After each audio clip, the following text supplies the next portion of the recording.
Welcome back, family. Now, I'm excited about today. Not because I'm done, because I'm far from done. This series is gonna go pretty long ways because there's a lot of detail in the bloodline. There's a lot of stories. There's a lot of things to learn. There's a lot of educational value in the stories leading all the way up to Christ, starting from Abraham. And the reason I'm excited today is because today is one of those days. So remember, we are now at the point to where if you go to, when you rewind and you go and view, or if you already viewed part 3, we were up to the point where Abraham gave his son up for a sacrifice. So with him giving his son up for a sacrifice, and then the angel of the Lord intervening, and him sacrificing a ram, that's where we get a ram in a bush. That's where that theory comes from. That's where that saying comes from.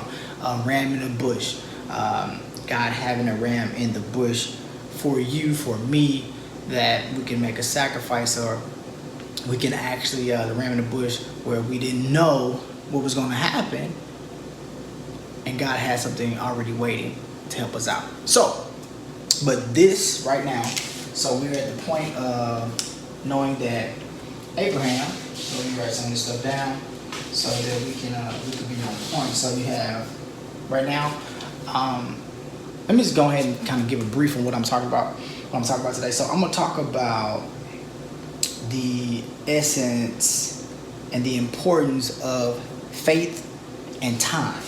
So we're going to talk about faith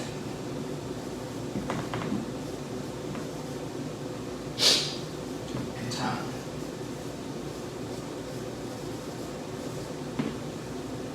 Because this story has a lot to do with faith and time.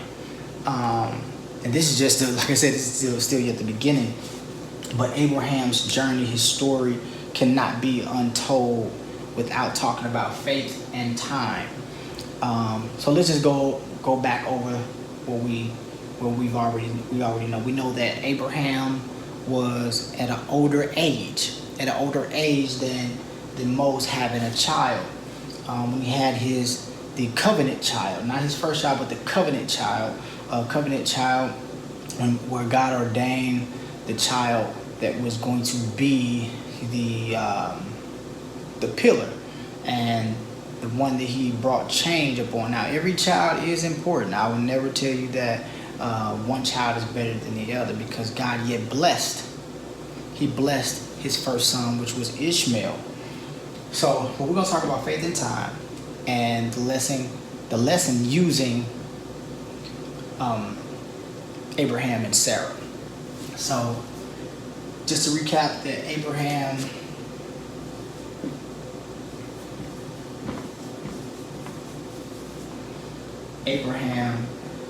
had his first son the covenant son at 100 years old. Let me use another color. I don't want to bore you with just that one color, and I want you all to see this.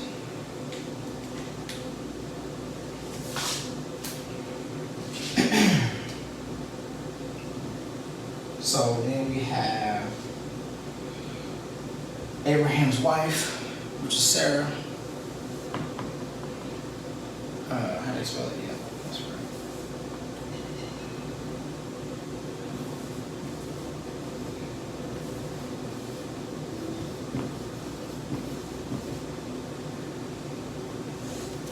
So Abraham was 100 years old. Sarah was 90 years old when they had their first child. So look at that, and I told the story in part 3. Please go to part 3. Please go to part 3. I kind of cut my head out there. Please go to part 3 and review that, and you'll see how that covenant son meant a lot. That covenant son was definitely a blessing, but there's more to the story than just that. Because there's somebody that's dealing with their faith and time, because time and faith go hand in hand, because you have to understand that faith has to, how can I put this? Faith has to override time, because there's something that you're waiting for. And this is personal to you. There's something that you want, you're waiting for, and your faith is being challenged because of your time, or because of the time. Let that be age, your current situation, time. And we know time to us is important. I'm gonna share some things with you about that. But faith has to be unlimited. Now, to have this essence of faith is tough. It's extremely tough.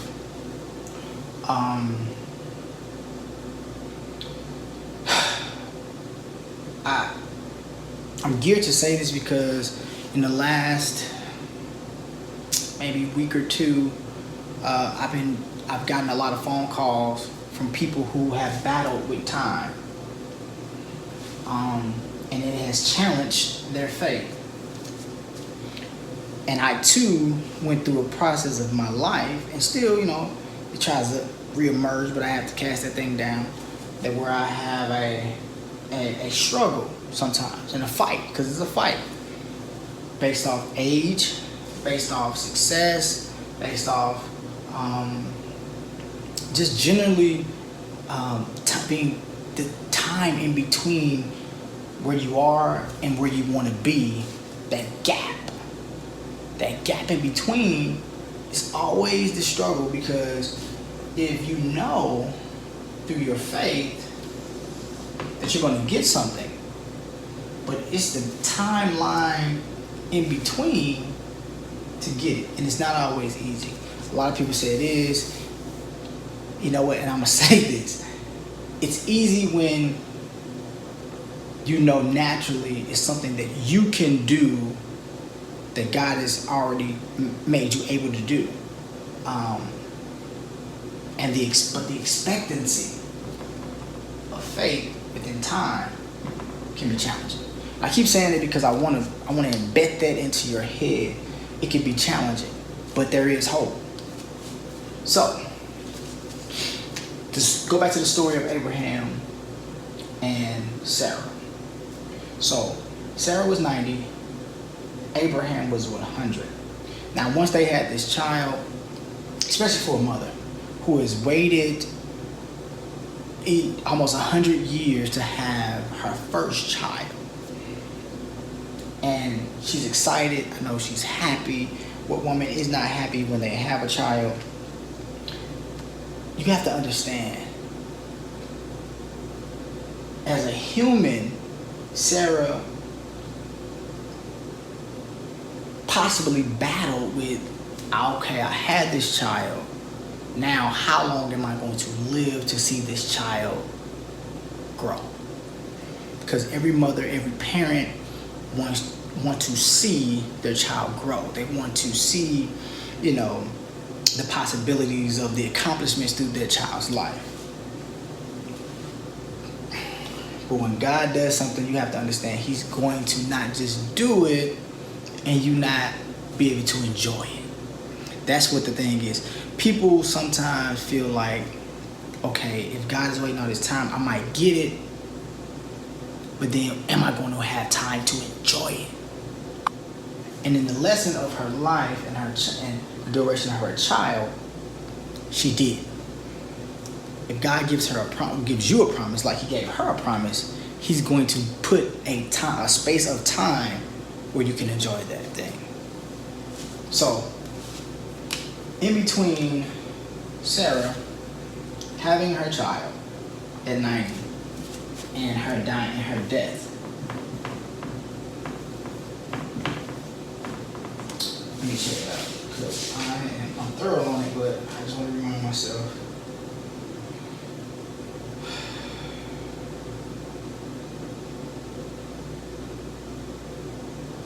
There was 37 years.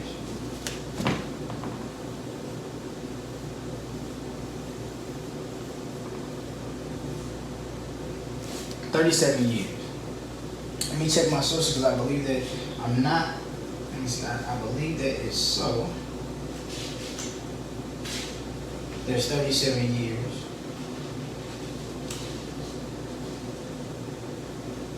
In between that. So, with that being said, Sarah was able to enjoy her son for 37 years. People, that is amazing. That is amazing. It's not 50, it's not 60, it's not 100, but to have a child at the age of 90 and the timeline in between your son's birth and your death is 37 years. Her son was 37 years old before she passed away. That's amazing. On top of, check this out. So, if it's 37 years for her, it's definitely 37 years for Abraham. Right? So that would make him, change back to the color. These colors can kind of get blurry or blind you. Oops. It's 137.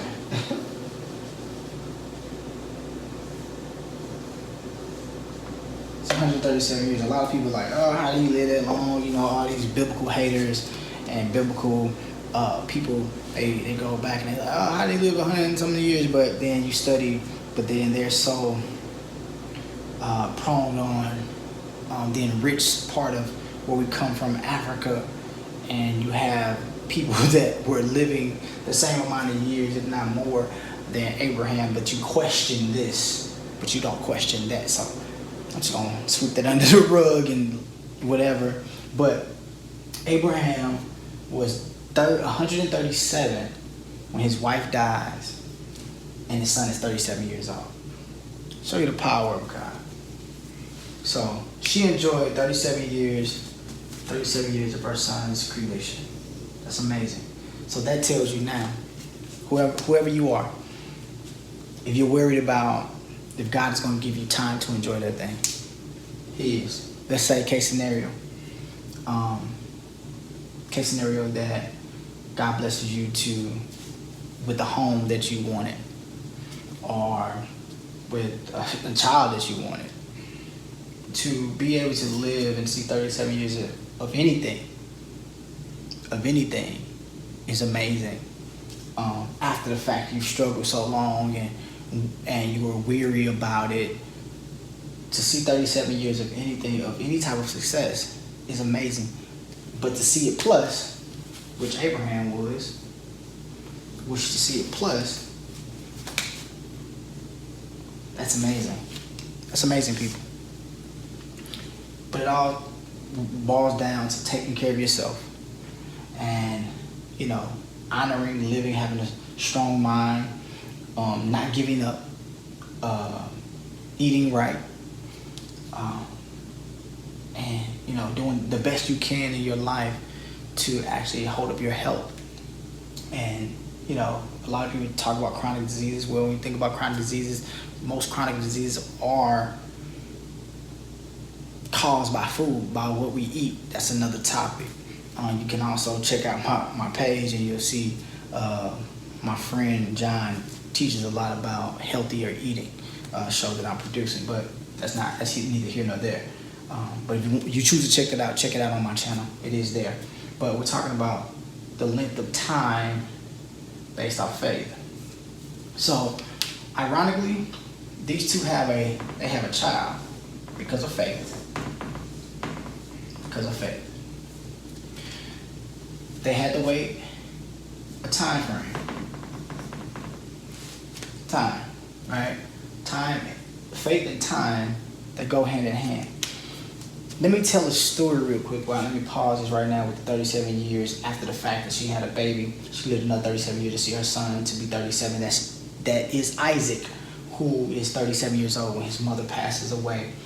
And his father, 137 once, 137 when his wife passed away. And I got some more for that. But let me tell you a story about time. So this is just a testimony break. So there was maybe it's about a couple years back, less than 4, but more than I think about 2 years. 2 years, probably a little bit less. I was sitting on my couch in my living room, and I was battling, like some of you all are now. I was battling with time, and I was battling with my faith, because I believe God can do anything and all things. But then I had the restraint of looking at my age, the clock ticking, and all of this stuff.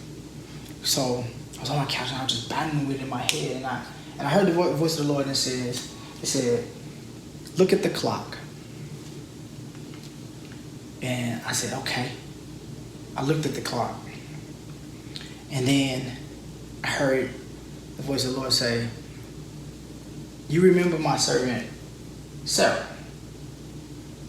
And he gave me this analogy right here to study it. He said, study the time in between her giving birth and her passing away. And that is the years of her son's life. And you know what, I believe it's 37, but it could be closer to 40, but I believe it's 37. I'm just going off the top of my head. If I am wrong, you biblical scholars, if you have went through this timeline, please put the correction down at the bottom, but I believe it's 37 years. It could be 38, but I believe it's 37. But anyway, so like I said, I was sitting on my couch, and he was telling me the essence of time. He said, look at the clock, and he said, study my servant Sarah. See the timeline in between. He said, what you want, don't worry about it, because I'm going to give you time. I'm going to give you back time. He said, you remember my scriptures. I will restore unto you the time that was eaten up by the cankerworm, and those who biblical scholars, you know the scripture. I will give you back time if you have faith.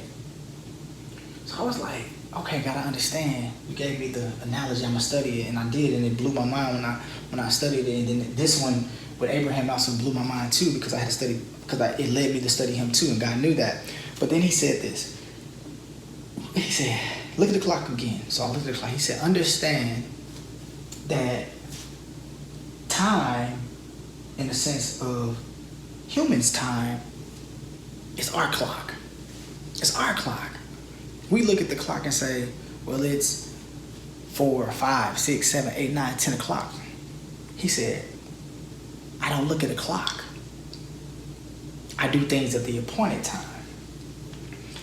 And I started to think, and it led me to look at all the times that things happen in the Bible. You know, it said at the appointed time, or it came to pass. It never gave a clock time.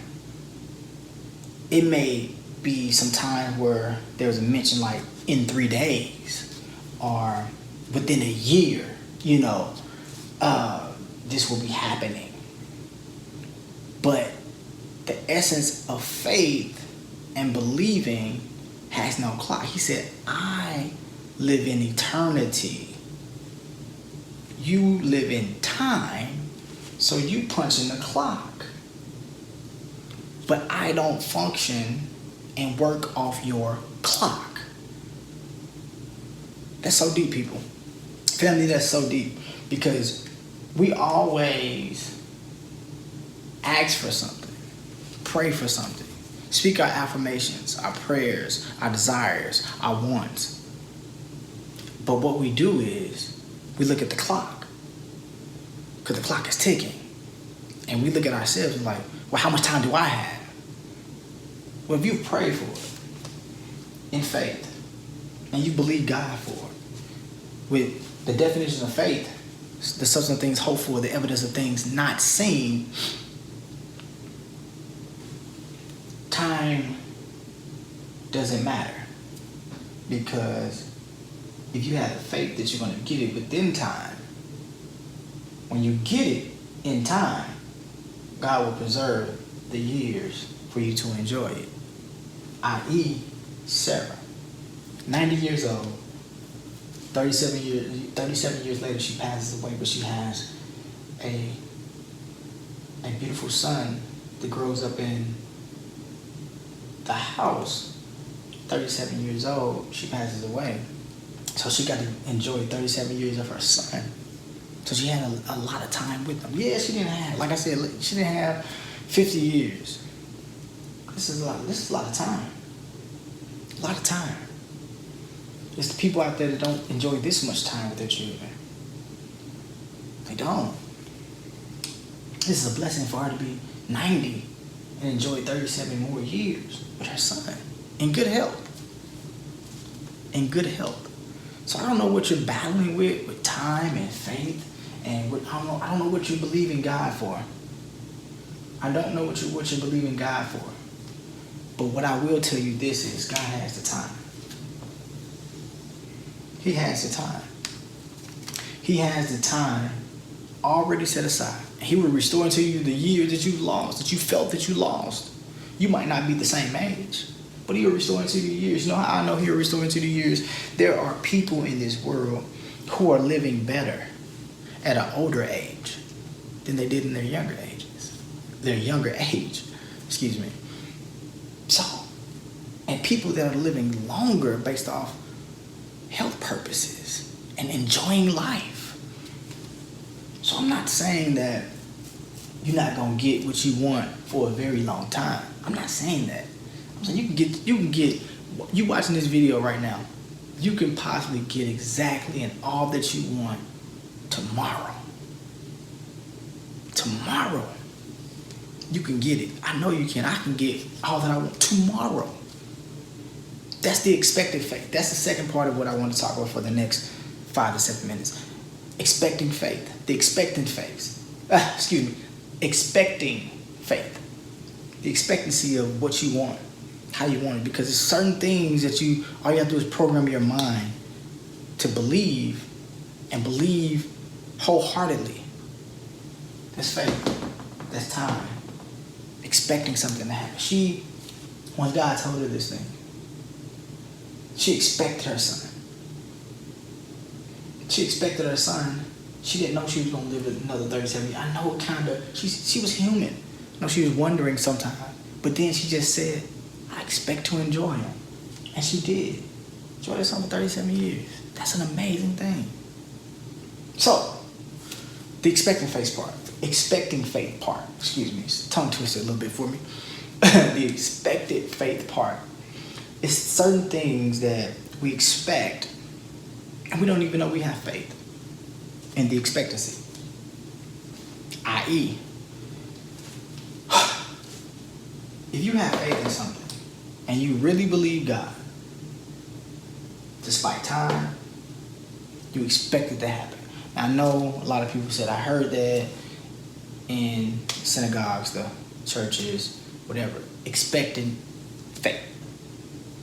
Ask something, expect God to give it to you. You heard it all the time. Expect it to happen. Expect it. What are they really saying? What do you really have to do? Well, that goes into you got to put that in your mind and programming, because there's certain things that you expect to be, and you just live it out.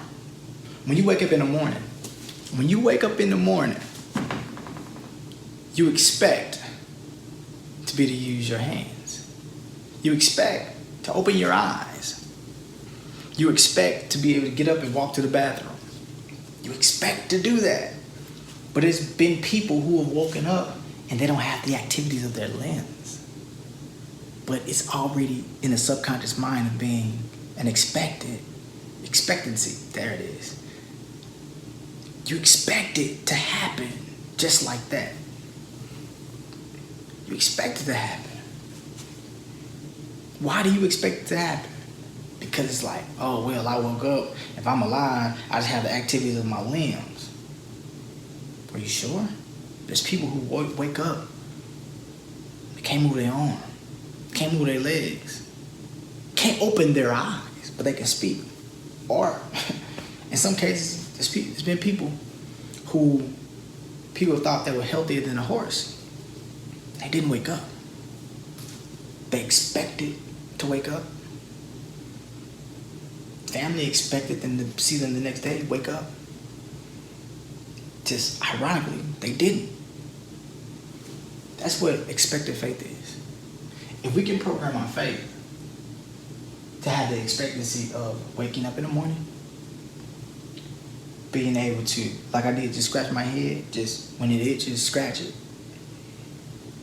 The expectancy of walking, talking, being able to do these things. We expect when I talk, when I speak to you, and I speak in this vlog, when I talk, and whatever goes through my mind to say, I expect it to come out that way. That's expected faith. It's expected faith. That's expected because there's somebody who can't connect the two.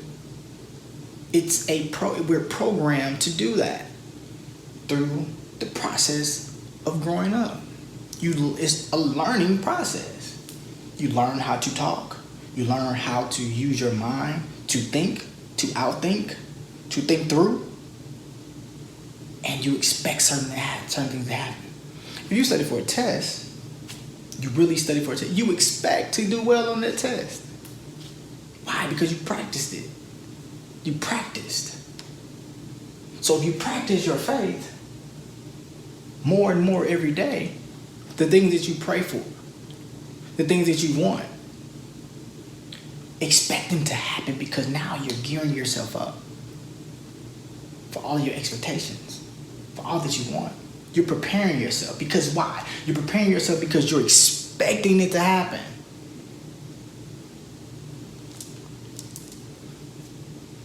Prepare yourself. You want to be a husband?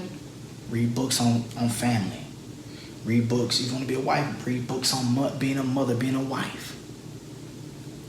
Vice versa. You want whatever you want. Study it out now. Work toward it and expect it to happen. That's faith. That's expected faith. A lot of people may catch this and a lot of people may not.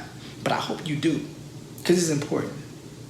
Because these are things that I've learned over the course of my journey. And I still deal with them and have to sometimes cast out the fact that these negative thoughts about time, about the essence of faith, all because of these two people in their journey. It was more than just two old people having a baby. It was more than that. On this journey, the bloodline from Abraham to Christ, where obedience meets sacrifice, I'm not only going to teach you the journey, but I'm going to teach you the lessons that come in the journey. Because there was a lot of lessons that I learned while taking that journey. It was like I said before, it was many moons ago when I studied it, then I restudied it, and then I really dissected it, and I dissected it even more, and I saw so much. Lessons of life. So many lessons of life. Just like this when it comes to faith, time, and expected faith and time. And it helped me. And I hope it helps you too. So this is just a short version of the 37 years that she got to enjoy with her son, Isaac. I do encourage you to study it out. Before I leave, I also want to do this. I talked a little bit about the virility and because of them having a child and God opening up Sarah's womb so that she can have a child at 90, and also Abraham having a child at 100 and God giving him his virility back. I spoke about that in part 3, but the fact that when she passes away, 37 years after she had her child, he was 137. Now, I'm going to say this, but you're going to have to see more on part 5. But the Bible speaks of the overflow when God does something. When God gave him his virility back at 100 years old, 37 years pass, he's 137. His wife dies, and God gave him his virility back so strong that after she passed, he remarries and and had 6 kids.